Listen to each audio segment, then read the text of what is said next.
মোক এঘৰীয়া কৰিছে এতিয়া মই কেনেকৈ জীয়াই থাকিম সেইটো আপোনালোকক মই প্ৰশ্ন কৰিছোঁ কাৰণ মই জীয়াই থাকিবৰ মোৰ এতিয়া উপায় নোহোৱা হৈছে বহুত কাম নমস্কাৰ ডৰিলি প্লাছলৈ আপোনাক স্বাগতম আজি আমাৰ অনুষ্ঠানত উপস্থিত আছে এগৰাকী বাইদেউ মই তেওঁৰ পৰাই কথাখিনি জানিবলৈ চেষ্টা কৰিম তেওঁ আজি যেহেতু আমাৰ এই অনুষ্ঠানটো আত্মপক্ষ তেওঁৰ নিজৰ সপক্ষে কিছু কথা ক'ব বাইদেউ আপোনাৰ প্ৰথমে পৰিচয়টো আপুনি দি লওক তাৰ পৰা আপুনি কিয় আমাক বিচাৰিছে বা আমাৰ তালৈকে আহিলে কি কাৰণত কওকচোন নমস্কাৰ মোৰ নাম শ্ৰী যমুনা দেৱী মই এই নগাঁৱৰ এজন বয়সস্থ মহিলা মই এই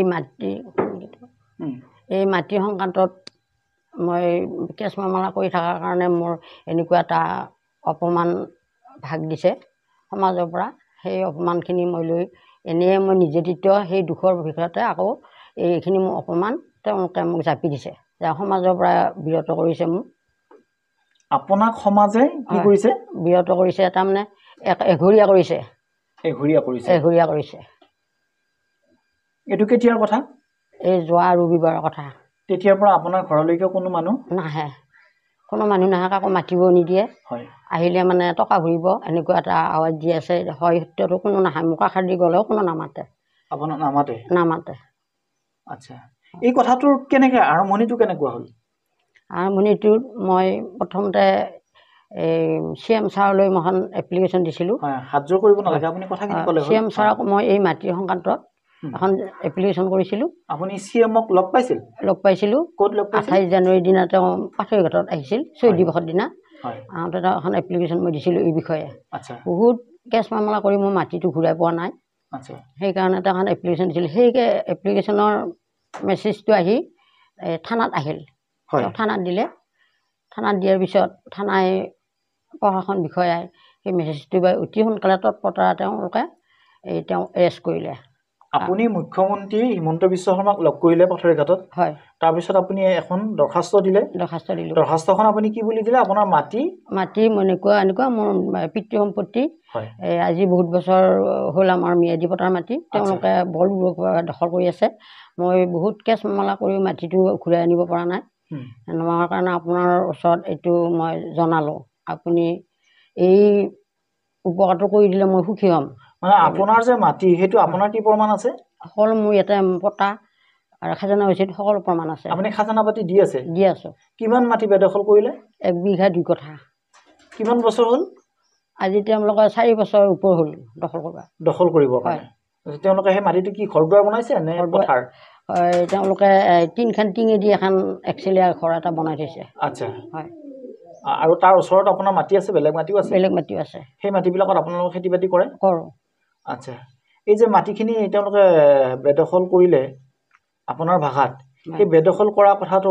ওচৰ চুবুৰীয়া মানুহবিলাকে জানে না জানে সকলোৱে জানে সকলোৱে কৈ আছে তুমি কেছ চেছ কৰিলে মাটিটো ঘূৰাবি তোমাৰ দেউতাৰে মাটি এইটো আৰু ইয়াতো SDC অফিচত কেছ কৰোঁতে সাক্ষী দিছে তেওঁলোকে কৈছে এইটো মোৰ সীমাৰ এইটো লক্ষী শৰ্মাৰে মাটি তেতিয়াও তেওঁলোক তাতে SDC অফিচত হাৰি আছিল আপোনাৰ পিতৃ লক্ষী শৰ্মা প্ৰয়াত আচ্ছা সেই মাটিখিনি দখল কৰাৰ পিছত আপুনি কি কৰিলে কেছ দিলে কেছ দিলোঁ আৰু এই কেছ আপুনি আগতে তাৰমানে মুখ্যমন্ত্ৰী কোৱাৰ আগতো আপুনি কেছ কৰিছিল 1 বছৰ কেছ হ'ল SDC অফিচত 1 বছৰ পাছত সাক্ষী লোৱাৰ পিছত তেওঁলোকে SDC ছাৰে মাতি নি ক'লে বোলে এটা চিভিল কেছ কৰক চিভিল কেছ কৰিলে আমি মাটিটো দিব যাব পাৰিম বাইদেউ বুলি মাতি নি তেওঁ কোৱাৰ কাৰণে মই চিভিল কেছ কৰিলোঁ এতিয়া চিভিল কেছৰ 244/21 চনৰ পৰা মই আকৌ চিভিল কেছ কৰি আছোঁ এতিয়া চলি আছে কেছ মানে কেছটো ৰায় হোৱা নাই হোৱা এইটো যিহেতু ন্যায়ালয়ৰ বিচাৰাধীন এটা গোচৰ গতিকে সেইটো নিশ্চয় ন্যায়ালয়ে বিচাৰ কৰিব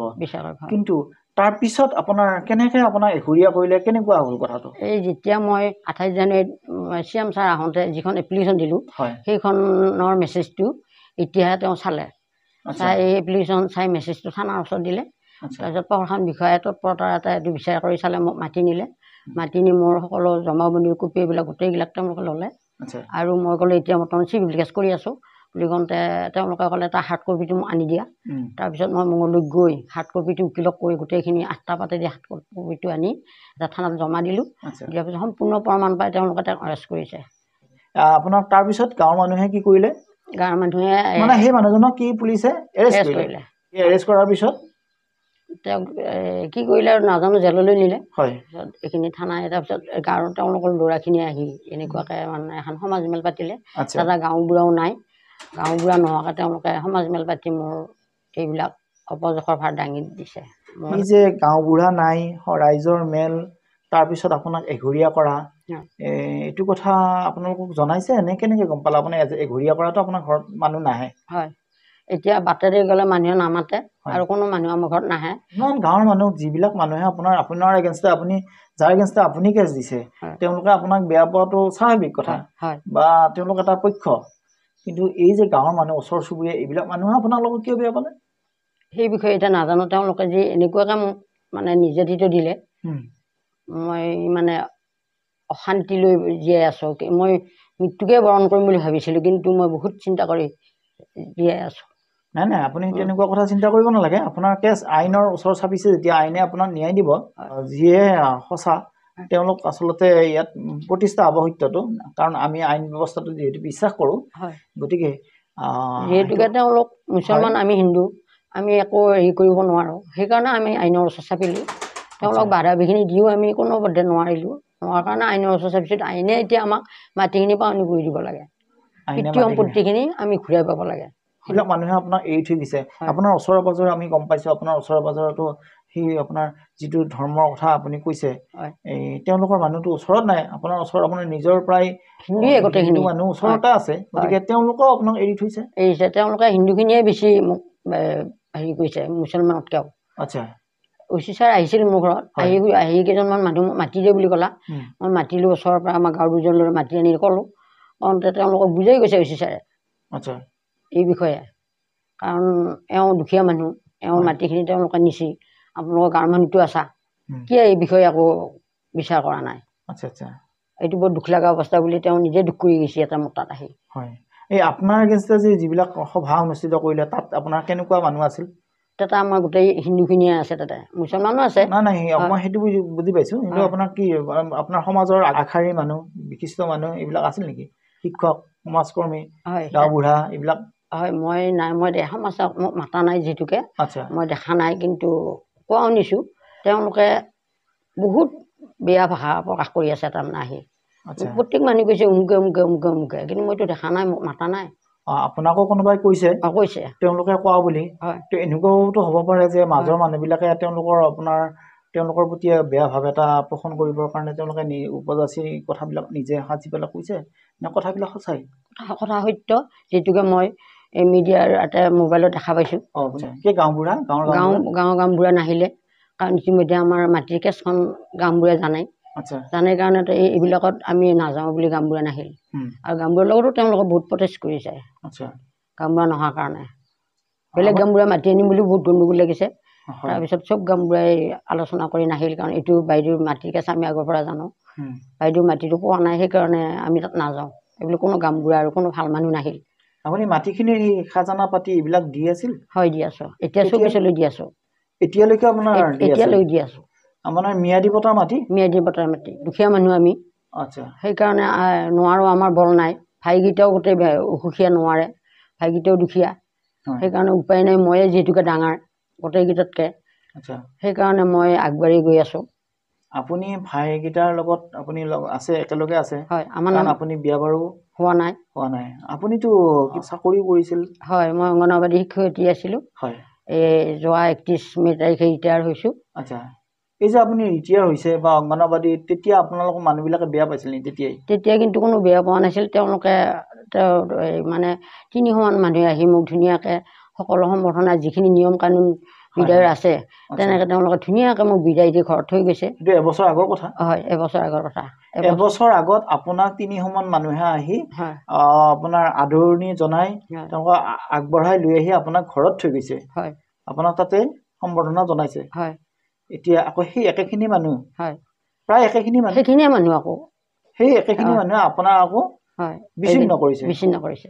আচ্ছা। আপুনি এতিয়া এঘৰীয়া হৈ থাকিব লাগিব। আপোনাৰ বিপদ হ'লে, আপোনাৰ যদি কিবা অসুবিধা হয়, ঘৰত যদি কিবা এটা দুৰ্যোগ হয়, তেতিয়া ওচৰৰ মানুহ নাহে? নাহে। আৰু মই OC ছাৰক কথাটো জনাইছোঁ বোলে ছাৰ এনেকুৱাকৈ তেওঁলোকে এতিয়া 3খন গাঁও লগ লাগি মোৰ ওপৰত মেল পাতিছে তেতিয়া OC ছাৰে কৈছে যদি তোমাক মাতে 3খন তাৰমানে চমুতীয়াৰ পৰা আমাৰ নগাঁও মানে গোটেই হ'ল তাৰপিছত OC ছাৰক মই ফোন কৰি কৈছোঁ ছাৰ তেওঁলোকে 3খনমান গাঁও লগ লাগি মোৰ ওপৰত মেল পাতিছে মই কি কৰিম কৈছে ছাৰে কৈছে ভয় নকৰিবা তুমি মেলক মাতিলে যাবা কিন্তু মোক নামাতিলে আপুনি মিটিঙত সিদিনাখন উপস্থিত থাকিলে আপোনাৰ কথাখিনি ক'ব পাৰিলে হয় মোক কিন্তু নামাতিলে তেওঁলোকে মই মাতিব বুলি ৰখি থাকিলোঁ কিন্তু মাতা নাই আচ্ছা আচ্ছা এতিয়া আপুনি ধৰক আপুনি প্ৰথম মুখ্যমন্ত্ৰীক কথাটো কৈছিলে এতিয়া আমাৰ জৰিয়তে আপুনি নিশ্চয় মুখ্যমন্ত্ৰীক কিবা ক'ব বিচাৰিব কম মই আকৌ তেওঁ ছাৰক মই CM ছাৰক আকৌ পুনৰ মই অনুৰোধ কৰিম কি বুলি ক'ব এতিয়া কওকচোন CM ছাৰক ছাৰ মহোদয় বিশেষকৈ মোৰ এই পিতৃ সম্পত্তিখিনি মোক ঘূৰাই লাগে যিহেতুকে বহুতবাৰ পুলিচ আহিল আৰু মণ্ডল আহিল ফটো তুলি লৈ যায় তাৰপিছত একো নাই মই এইবিলাক কেছ কৰিও মই ভাগি গৈছোঁ তাৰমানে কোনো পধ্যে মই পিতৃ সম্পত্তিখিনি মোক ঘূৰাই পোৱা নাই যিহেতুকে আমাৰ নামত নামজাৰি হৈ থকা মাটি আমি কেনেকৈ এৰিম কেনেকৈ আপোনাৰ নিজৰ সম্পত্তি আপুনি থাকিব লাগিব আপোনাৰ নিজৰ মাটি আপুনি নিজে পাব লাগিব কাৰণ আপোনাৰ যদি কাগজ পত্ৰ ঠিক আছে আপুনি যদি খাজানা পৰ্যন্ত আপুনি দি আছে তেতিয়াহ'লে নিশ্চয় মহামান্য ন্যায়ালয়ে এইটো বিবেচনা কৰিব আৰু আপোনাৰ মাটিখিনি আপোনাক চমজাই দিয়াৰ নিশ্চয় তেওঁলোকে ব্যৱস্থা কৰিব এইটো মই বৰ দুখ পাইছোঁ কাৰণ মোৰ মাটি নিয়া দুখৰে বাকী নাই মাটি কাঢ়ি খোৱাৰ তাৰ মাজতো তেওঁলোকে আৰু নিৰ্যাতিত দিছে মাটি কাঢ়ি খোৱা দুখটোৱে মই মনৰ পৰা গুচাব পৰা নাই তেওঁলোকে আকৌ এই ঠাইতে তেওঁলোকে আৰু বহুত বেয়া ভাষ্যৰে মিটিং কৰি মোক নিৰ্যাতিত দিছে এগৰাকী অংগনবাদী কৰ্মী বা অংগনবাদী শিক্ষয়িত্ৰী হিচাপে জানে আৰু আপোনাৰ কিবা বেলেগ পৰিচয় আছে হয় মই ইণ্টাৰনেশ্যনেল খেলুৱৈ আছিলোঁ কি খেলিছিলে আপুনি ইণ্টাৰনেশ্যনেল খেলিছোঁ মই অসমত বহুত ঠাইত খেলিছোঁ আৰু ভাৰতৰ বহুত ঠাইত ৰাজস্থান বহুত ঠাইত ভাৰতত খেলি আহিছোঁ লাষ্টত মোৰ 2006ত তাৰপিছত মই MLA ৰ ওচৰত গৈছিলোঁ মই ইণ্টাৰনেশ্যনেল ছিট পালোঁ বাংগালোৰত পাওঁতে আমাৰ তেতিয়া বিনন্দ MLA আছিল তেওঁৰ ওচৰত যাওঁতে একো নামাতিলে তাৰপিছত আমাৰ CM ছাৰৰ ভায়েক মাননীয় শ্ৰী সুশান্ত বিশ্ব শৰ্মা ছাৰৰ ওচৰত গ'লোঁ তেওঁ আমাৰ মঙলদৈত SP হৈ আছিল তেওঁৰ ওচৰত যাই যেতিয়া ক'লোঁ তেওঁ আমাক 6জনক ইণ্টাৰনেশ্যনেল নিজৰ পইচা দি তেওঁ পঠাই দিলে আপুনি 2006 চনত হয় ইণ্টাৰনেশ্যনেল খেলিছোঁ বাংগালোৰ কি খেলিছিল মই দৌৰা খেলা কৰোঁ আচ্ছা আচ্ছা 5000 মিটাৰ দৌৰিছিলোঁ 10000 মিটাৰ আৰু 1500 মিটাৰ মই এটা ছেকেণ্ড পুৰস্কাৰ পাইছোঁ আৰু এটা থাৰ্ড পুৰস্কাৰ পাইছোঁ তেওঁ তাৰপিছত আমাক কৈছে বোলে তেওঁ ফোন কৰি আছে ঘূৰি আহোঁতে মই ভৈৰৱকুণ্ডত ট্ৰেন্সফাৰ হ'লোঁ আকৌ মোক লগ কৰিবা আকৌ ছাৰে আমাক 200 টকা দি এখন গামোচা দি আমাক ঘৰলৈ পঠাই দিছে তেওঁ ছাৰে এতিয়াও তেওঁ দীৰ্ঘায়ু হওক মই অন্তৰ ভগৱানৰ ওচৰত প্ৰাৰ্থনা কৰিছোঁ ইমান ডাঙৰ তেওঁ আমাক উপকাৰ কৰিছে প্ৰিয় দৰ্শক আপোনালোকে বাইদেউৰ কথাটো শুনিলে আমি আচলতে এই কথাটো আপোনালোকক আজি এই মঞ্চৰ জৰিয়তে জনাব খুজিছোঁ যে যদিহে কোনোবা মানুহ নিৰ্যাতিত হয় যদি তেওঁলোকৰ কোৱাৰ কোনো সুযোগ নাথাকে বাইদেউ কোৱা অনুসৰি গাঁৱত সভা পাতিছে গাঁৱৰ মানুহক মাতি সভা অনুষ্ঠিত কৰিছে যদিও গাঁওবুঢ়া উপস্থিত নাই তথাপিও যাৰ বিৰুদ্ধে গোচৰটো উত্থাপিত হৈছে বা যাৰ বিৰুদ্ধে তেওঁলোকে আলোচনা কৰিছে সেই মানুহজনকে মাতা নাই গতিকে আমাৰ মঞ্চৰ জৰিয়তে তেওঁ নিজৰ কথাখিনি ইয়াত প্ৰকাশ কৰিছে সঁচা কি মিছা কি ইয়াৰ বিচাৰ নিশ্চয় ৰাইজৰ হাতত আৰু যেহেতু গোচৰটো ন্যায়ালয়ত চলি আছে আৰু এই ন্যায়ালয়ত গোচৰটো এটা সুমীমাংসা হ'ব বুলি আশা কৰা হৈছে গতিকে সঁচা আৰু মিছা এই বিচাৰটো আমি ৰাইজৰ মাজলৈ ঠেলি দি আজিৰ অনুষ্ঠানটো আমি ইমানতে সামৰণি মাৰিছোঁ ধন্যবাদ